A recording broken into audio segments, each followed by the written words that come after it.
Provérbios, capítulo 17, o versículo 6 diz: a coroa dos velhos são os filhos dos filhos, e a glória dos filhos são os seus pais. E nós lemos esse versículo na semana passada, ou retrasada, não lembro direito, acho que foi retrasada, sobre a glória dos filhos. Nós vimos que ele fala sobre aquilo que é importante para ele, que sobressai, e de fato, para os filhos, os seus pais são algo muito importante. E hoje nós vamos ver alguns exemplos desse papel, que é um papel muito distinto, é um papel muito importante, cujas características todos os pais devem saber e seguir. Não basta ser pai, é preciso cumprir o papel, mesmo inclusive quando não se trata do pai biológico. Não ser um pai biológico de uma criança não impede ou não excusa o pai de fazer o seu papel. Hoje nós vamos falar sobre pais substitutos. Pais substitutos. Pais, eles têm uma tremenda influência na formação dos filhos. Primeiramente, nós pensamos no lado genético. Obviamente, se o pai é um pai biológico, automaticamente não se pode fugir do fato que existe uma herança e uma influência genética. Por exemplo, muitos dizem que meu neto mais velho, Liam, é parecido comigo. Pobre criatura. Mas é o jeito, fazer o quê? Os meus genes passaram para a Michelle, da Michelle passaram para ele, e geneticamente não tem muito como fugir dos resultados. Mas essa não é a única influência que um pai exerce sobre os seus filhos. Existe também o aspecto espiritual. Espiritualmente é uma grande influência, moralmente é uma grande influência, boa ou ruim, mas é uma influência. Na realidade, pais não têm muita escolha se vão ou não ser influentes. Influentes serão. A questão é para o bem ou para o mal, bom ou ruim, mas influência estará lá. Então hoje eu quero ver alguns exemplos de pais, apesar de alguns deles não serem pais geneticamente, pais biológicos, mas eram sim pais em seu papel e em sua influência e em sua contribuição. Eu vou dizer logo quais são os três pais que nós vamos ver hoje. Nós vamos ver primeiramente Abraão, depois nós veremos Eli, e por último nós veremos Mardoqueu.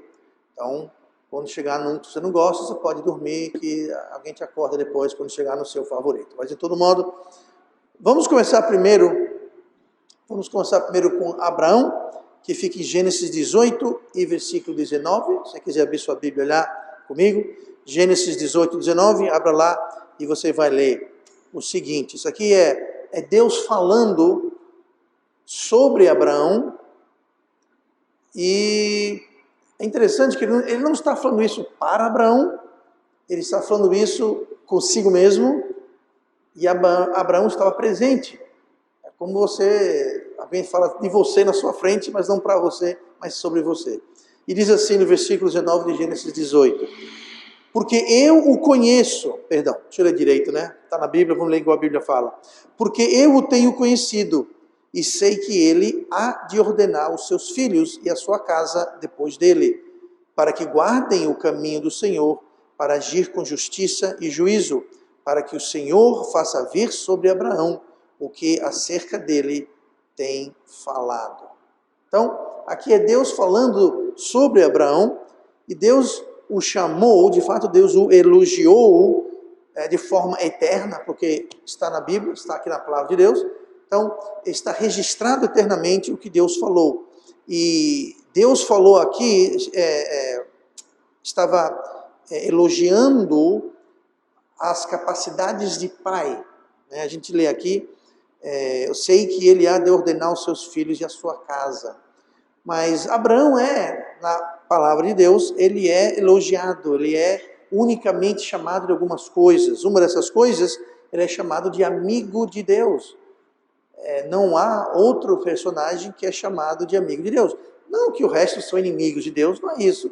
Mas foi mencionado singularmente como assim sendo. A gente lê isso em Tiago, capítulo 2, versículo 23.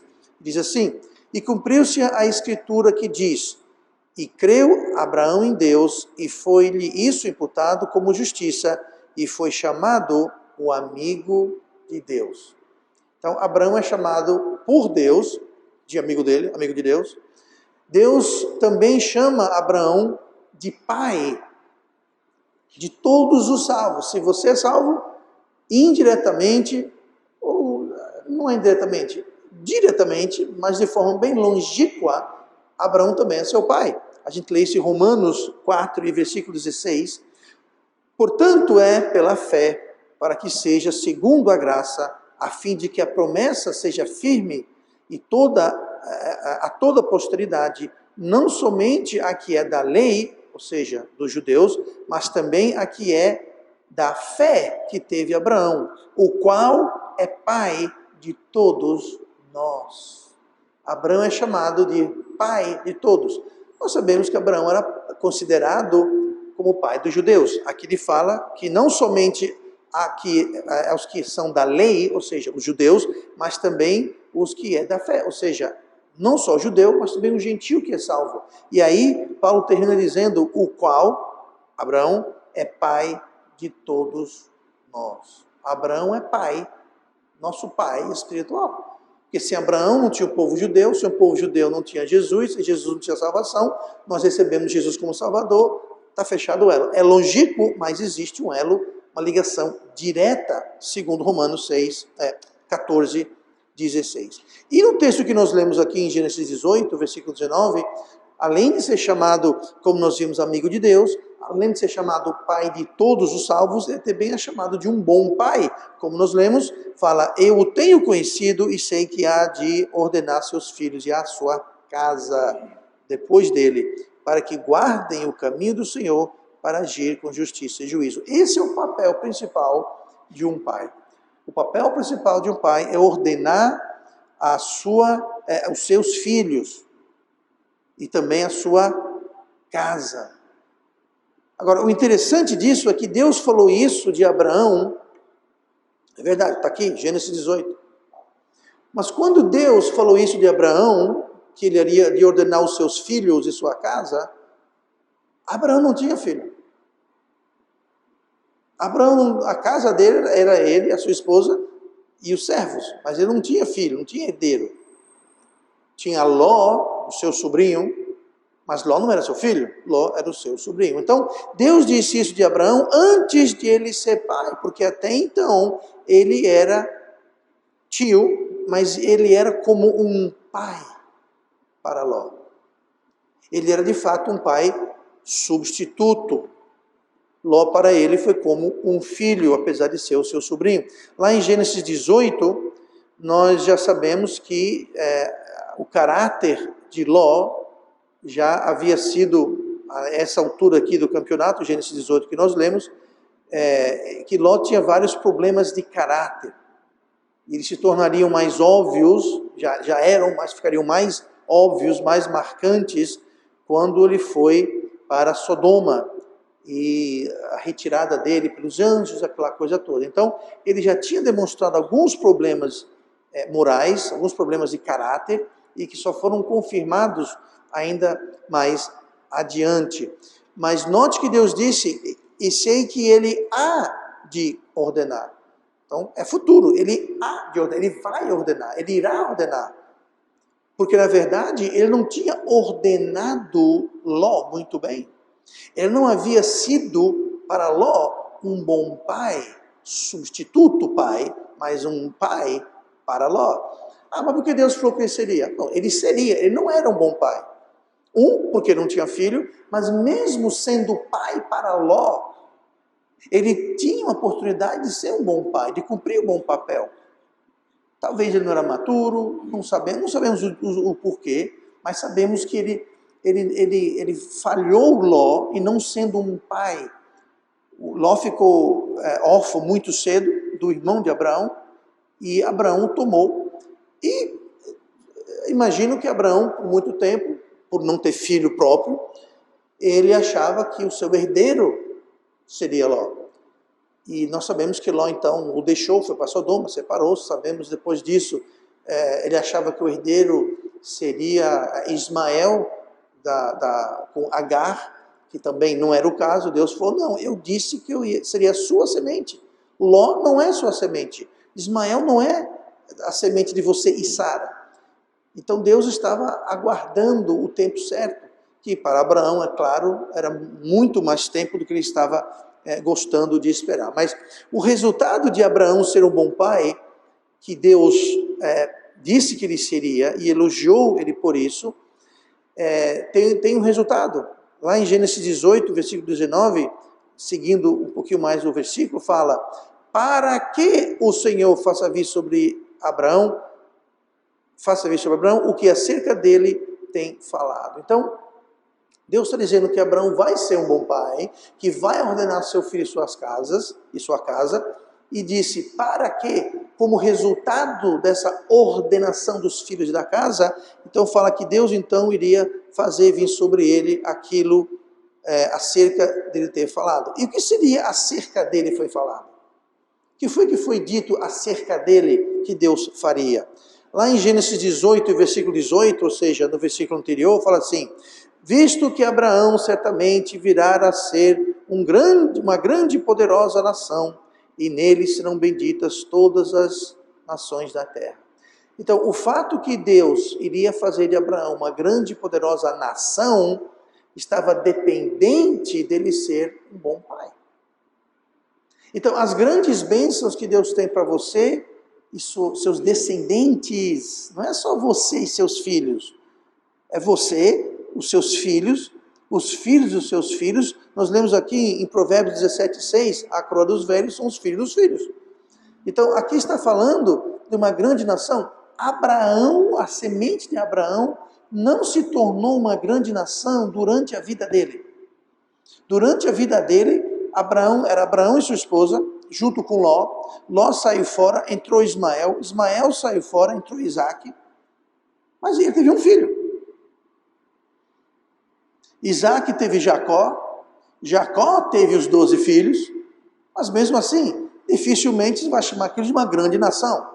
Tudo bem, 12 filhos é 12 filhos, mas não é uma grande nação. E foi desses 12 filhos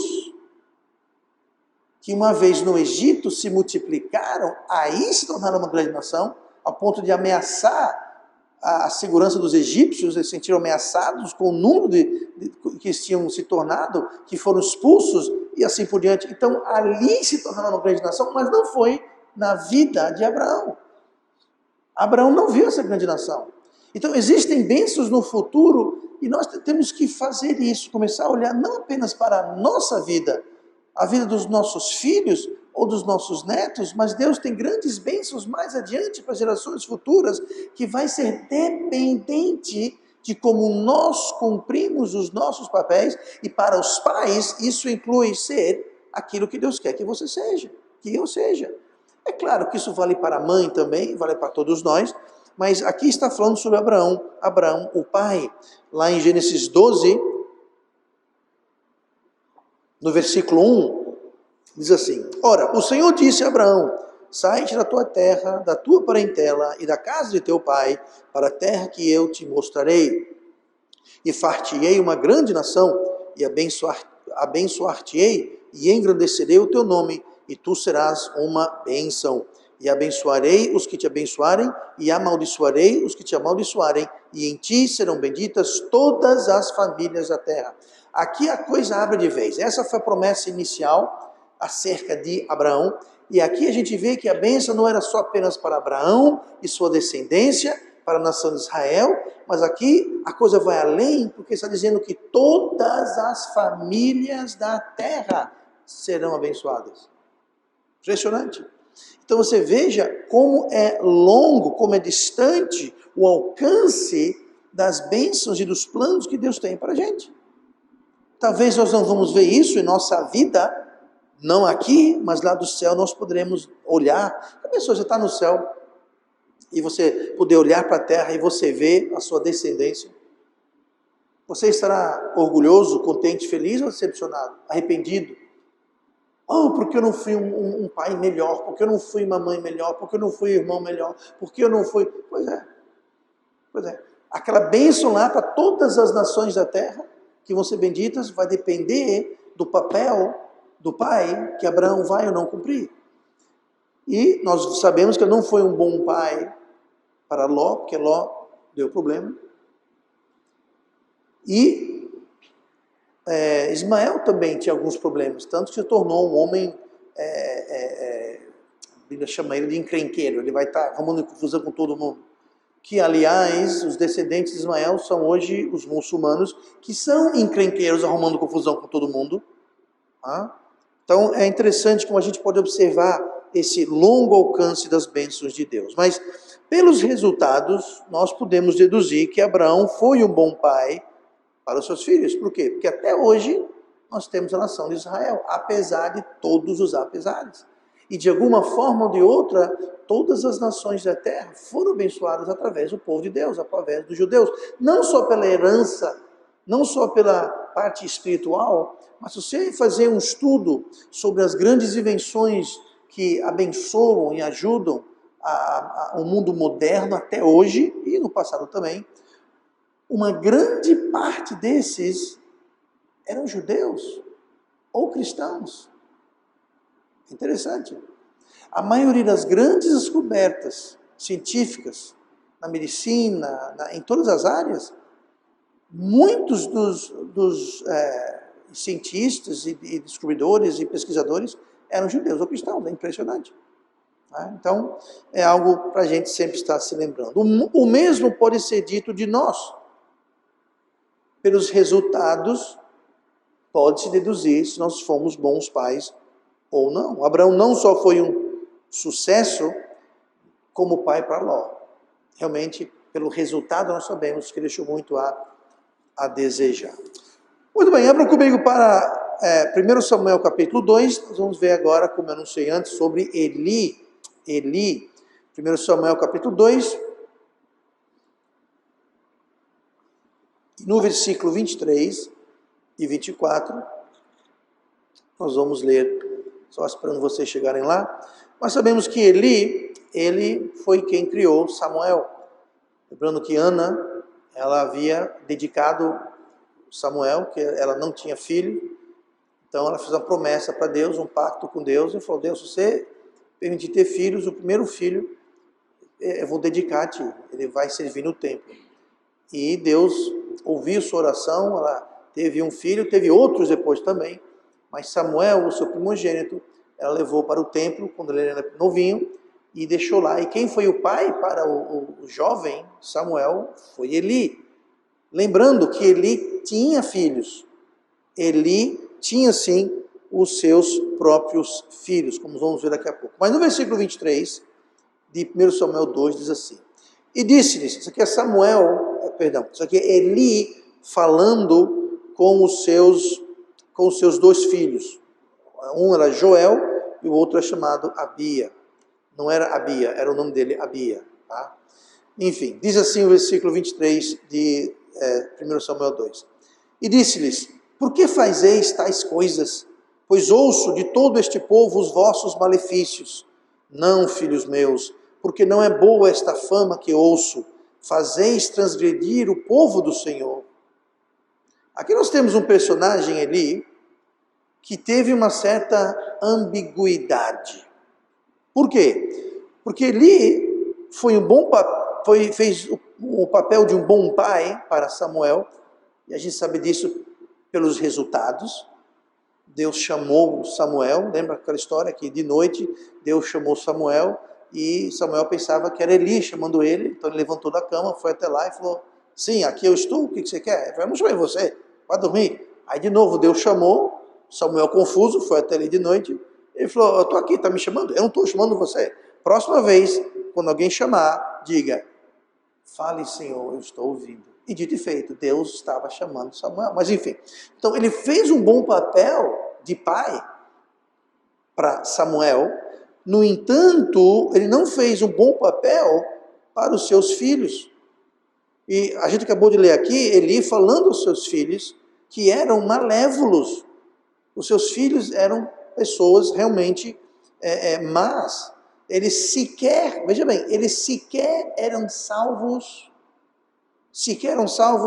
O versículo 12 de 1 Samuel 2 diz assim: eram, porém, os filhos de Eli, filhos de Belial, não conheciam ao Senhor. Quando fala que eles não conheciam ao Senhor, está dizendo que eles não eram salvos. Eles não conheciam Jesus. Deus, Jesus obviamente não tinha esse nome nessa época, mas quando fala eles não conheciam o Senhor, está dizendo eles não eram salvos, eram perdidos. Aí eu pergunto, por que que Eli os colocou na posição de sacerdote?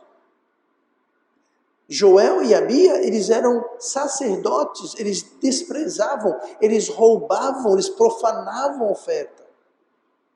E Eli colocou essas duas pecinhas raras como sacerdotes. Nem salvo eram, gente. 1 Samuel 2,17. Era, pois, muito grande o pecado destes moços perante o Senhor, porquanto os homens desprezavam a oferta do Senhor.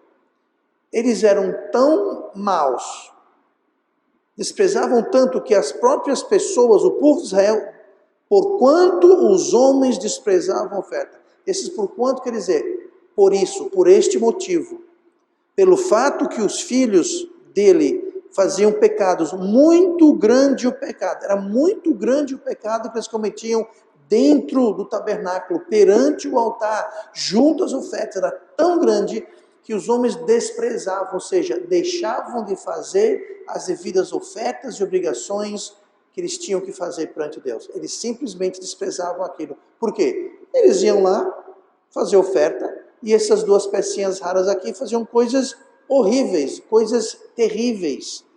O que, pastor? Leia depois você em casa, tá? Faz lição em casa. Mas era tamanho que eles causavam as pessoas a desprezar as coisas de Deus. Eles não ouviam o seu pai, com resultados sérios. No versículo 25 de 1 Samuel 2, Eli falou assim para os seus filhos: pecando um homem contra homem, os juízes o julgarão. Pecando, porém, o homem contra o Senhor, quem rogará por ele? Isso aqui é Eli falando aos seus filhos. Continua. Mas não ouviram a voz de seu pai. Agora preste atenção. Porque o Senhor os queria matar. Deus já havia determinado que eles morreriam. Por quê? Pelo desprezo que eles estavam demonstrando e causando entre o povo. Eles estavam profanando as ofertas, estavam profanando o tabernáculo, profanando o altar, profanando tudo ligado a Deus. Eles estavam profanando e Deus falou: eu vou acabar com esses dois. Eu vou acabar com esses dois. É interessante, lá em Efésios 6:2, honra teu pai e tua mãe, que é o primeiro mandamento com promessa, para que te vá bem e vivas muito tempo sobre a terra. Joel e Abia não viveram muito tempo sobre a terra. Por quê? Desprezaram seu pai. Desprezaram ele, desonraram seu pai, envergonharam seu pai. Não deram ouvidos a seu pai, não seguiram o conselho de seu pai. E o seu pai era o líder religioso, era o sacerdote. Ele era quem julgava, quem intermediava entre o povo e Deus. Deus falava através de Eli. E eles deveriam seguir. No caso, não foram eles, mas foi Samuel. Quem tomou o lugar de Eli não foi seus filhos, foi Samuel. Quem foi pai de Samuel? Eli. Então veja que ambiguidade. Os seus filhos foi um fracasso. Ele foi um fracasso como pai. Mas ao filho adotivo, como pai substituto, ele fez um excelente trabalho. Diferente de Abraão.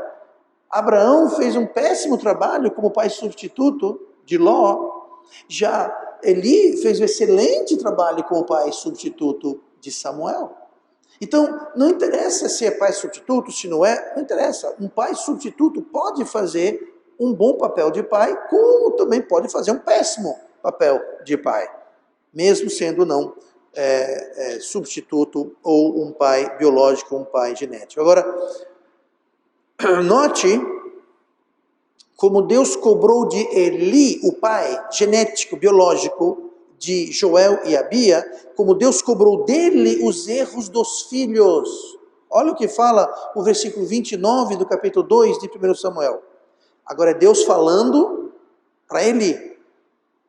Ele disse assim: por que pisaste o meu sacrifício e a minha oferta de alimentos que ordenei na minha morada, e honras a teus filhos mais do que a mim, para vos engordardes do principal de todas as ofertas do meu povo de Israel?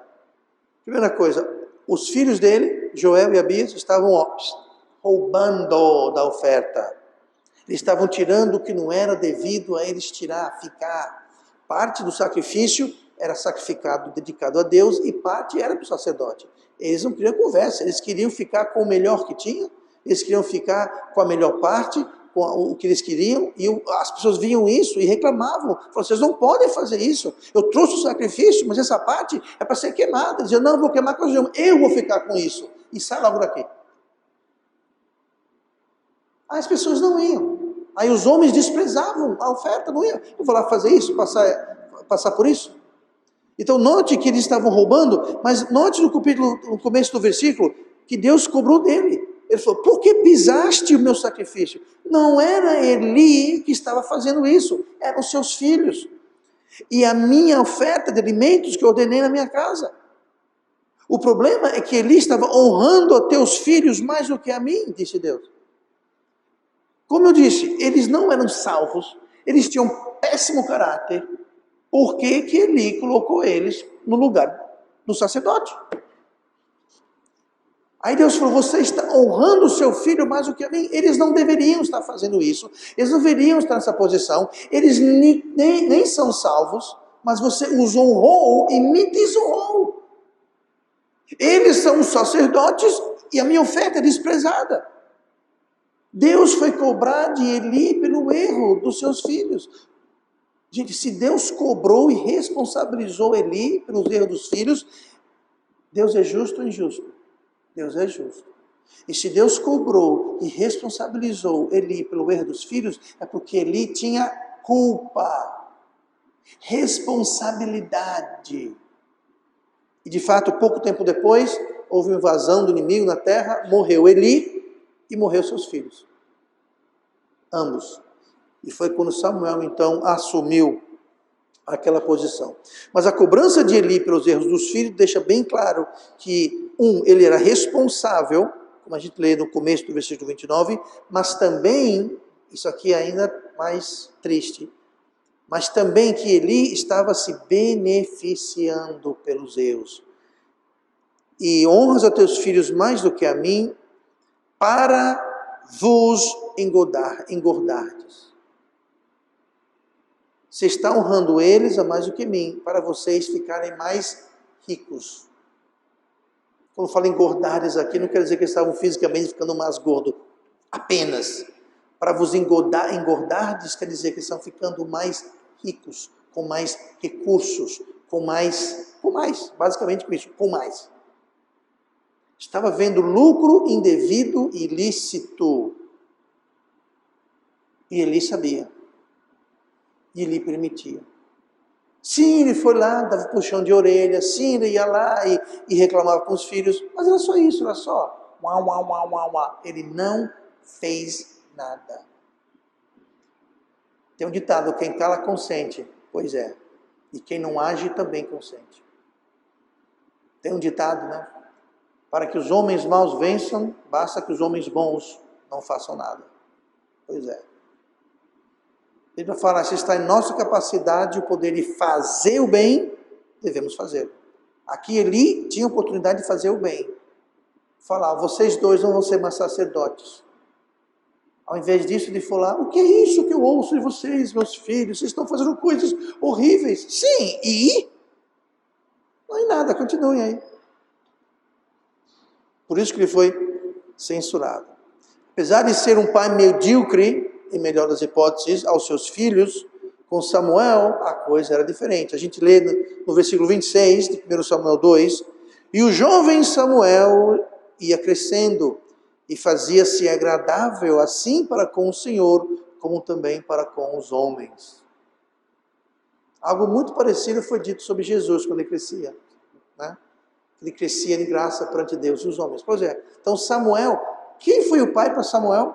Eli. Olha que absurdo. Eli para os seus próprios filhos foi um desastre como pai. Mas como pai substituto para Samuel, foi muito bem. Samuel se deu muito bem. Então, moral da história, você não precisa ser pai biológico para ser um bom pai. Também, por ser pai biológico, não significa que você vai ser um bom pai. Tá, você é pai biológico, meus parabéns. Mas existem muitos pais não biológicos, não genéticos, que fazem um papel de pai muito melhor do que muito pai biológico. Então não importa se é biológico ou não, um bom pai pode fazer um papel de bom pai, seja lá para quem for. Se ele for dedicado e seguir a palavra de Deus. Então, mais um pai substituto. Vamos terminar hoje com o último Mardoqueu. Abram suas Bíblias para Esther 2, livro de Esther. Capítulo 2, nós vamos falar sobre Mardoqueu. Mardoqueu.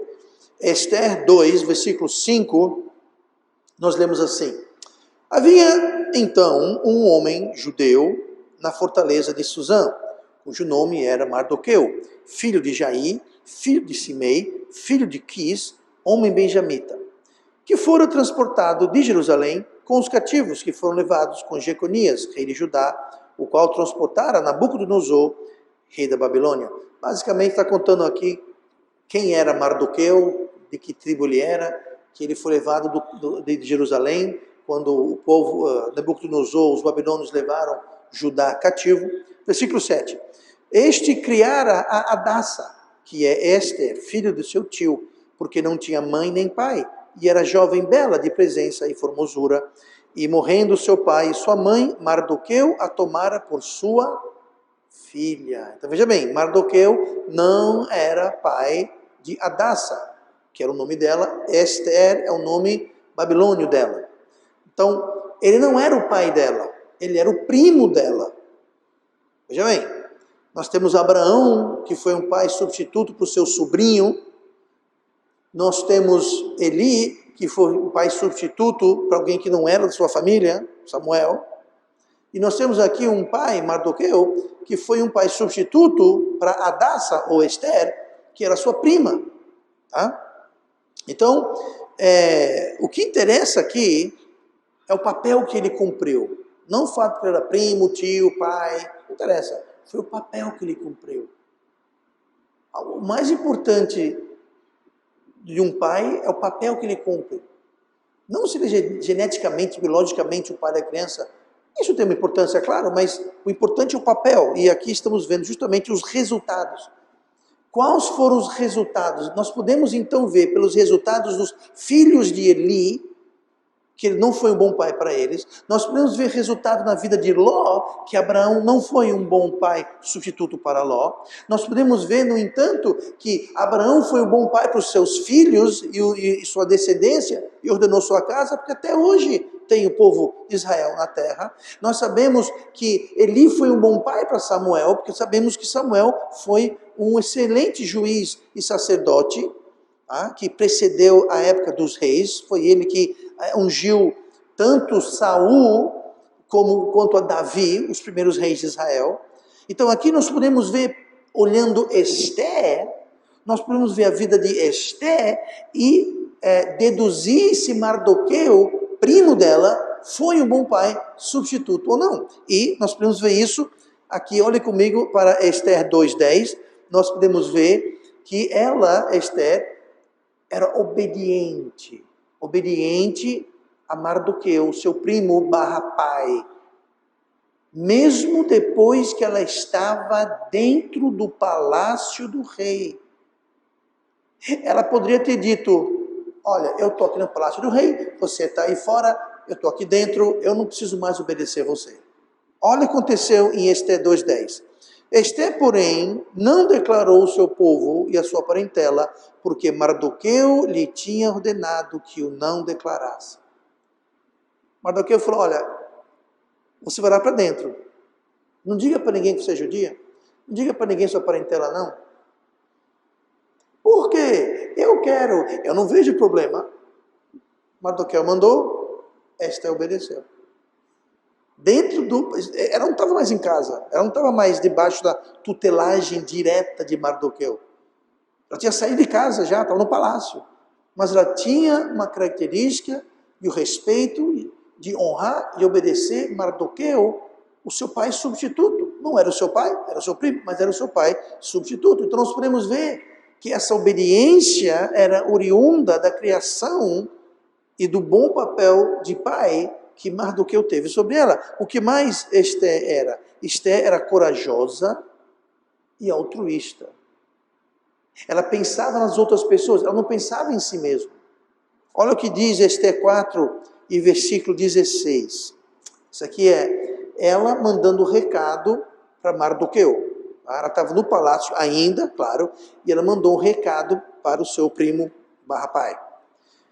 Vai, ajunta a todos os judeus que se encontrem em Suzã e jejuai por mim, e não comais nem bebais por 3 dias, nem de dia nem de noite, e eu e as minhas servas também assim jejuaremos. E assim irei ter com o rei, ainda que não seja segundo a lei, e se perecer, perecer. Para a gente entender isso, nós temos que perceber o seguinte: essa altura ela já tinha servas. Ela já estava no palácio. E a lei era o seguinte: nenhuma das mulheres podia aparecer perante o rei, a não ser que ela fosse chamada. E Mardoqueu falou: peça para falar com o rei. E Esther falou: eu posso fazer isso, mas se eu fizer isso, se eu entrar na presença do rei, e o rei não apontar seu cetro para mim, eu vou ser morta naquela mesma hora. Eu vou ser executada, vão cortar minha cabeça, vai ser o meu filho. Por isso que ela fala: eu vou perante o rei, e se eu perecer, eu perecer. O que ela ia fazer perante o rei? Já estava em curso uma artimanha de Amã para a destruição completa de todo o povo judeu em todas as províncias babilônicas. Ou seja, ia ser o fim do povo judeu. Algo que não ia acontecer, porque Deus prometeu para Abraão que a sua descendência seria como a areia do mar, etc. e tal. Então, não ia acontecer. E Mardoqueu falou, olha, Esther, se você não fizer isso, você pode nem fazer, mas socorro virá de outro lugar. Deus vai mandar o socorro de outro lugar. Ele disse: e talvez é bem provável que você veio para o reino por este motivo. Por este motivo que Deus te colocou aí no palácio, por este motivo que você está aí com suas servas, por este motivo que Deus está te usando. Aí ela falou: tudo bem, eu vou fazer, eu vou obedecer. Ela era obediente, ela era corajosa, ela estava pensando não só nela, ela podia falar: ele nem sabe que eu sou judeu, vão matar vocês aí, ó. Eu estou tranquilo aqui dentro, eu estou seguro aqui dentro. Não, ela foi altruísta, ela estava pensando nas outras pessoas, os outros judeus que seriam massacrados injustamente. E ela falou: faz o seguinte, você jejuem aí por 3 dias, eu vou jejuar aqui, todo mundo jejuando e orando, no 3º dia, eu vou perante o rei, e se eu perecer, eu pereci. Se eu morrer, eu morro. Coragem. Não estava sendo nem um pouquinho egoísta ela, mas altruísta. Essas eram as características de Esther. Corajosa, altruísta, obediente.